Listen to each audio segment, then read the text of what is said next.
बीमारी कोनो हुए लोग के परेशान कर दैत अछि। ओहोमे गेठिया बातरस भऽ जाए तऽ आओर कठिन, जॉइंट पेन सब पर दर्द करैत रहत, बुझायत जे आब दोसर चीज हम कऽ नहि सकैत छी। एहिसँ बचऽके लेल किछु भोजन पर नियंत्रण आवश्यक अछि। जँ नियंत्रण एहि पर कऽ सकलहुँ तऽ एहि रोग लागसँ सेहो बचल जा सकैत अछि। आ ई जे किछु खाइ छी, खान पीनमे जँ अहाँ सीमा बना देबै तऽ लगलाके बादो सेहो दर्दके कमी आनल जा सकैत। जिनका गेठिया वा ई कही बातरस रोग छनि, हुनका घुटना, एड़ी, पीठी आ बाँहि आ गर्दनक जे जोड़ अछि ओहिमे दर्द होइत अछि। गेठिया भेला पर बहुत दर्द होइत अछि जकरा सामान्य रूपसँ सहन नहि कयल जाइत रहैत अछि। खूनमे यूरिक एसिडके मात्रा बेसी भेलासँ ई भऽ जाइत अछि। यूरिक एसिड ज्वाइंट्स पर जमऽ लगैत अछि आ क्रिटिकल बना दैत अछि, जाहिमे रेडनेस, बहुत दर्द आ सूजनक समस्या होबऽ लगैत अछि।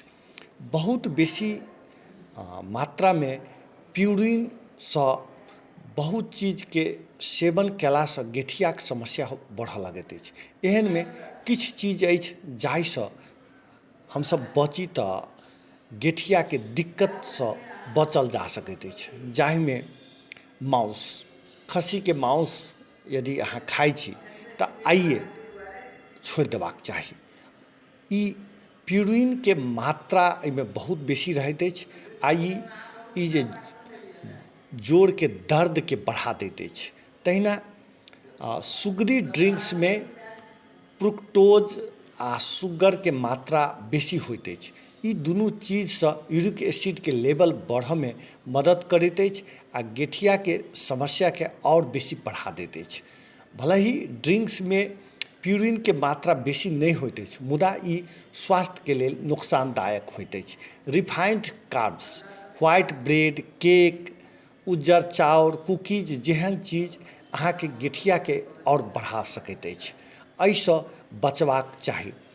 माछ सामान्यतः औरोमे खायल कहै छै, मुदा माछ आ शेलफिशके भोजन गेठियाके लेल सेहो समस्या करैत अछि।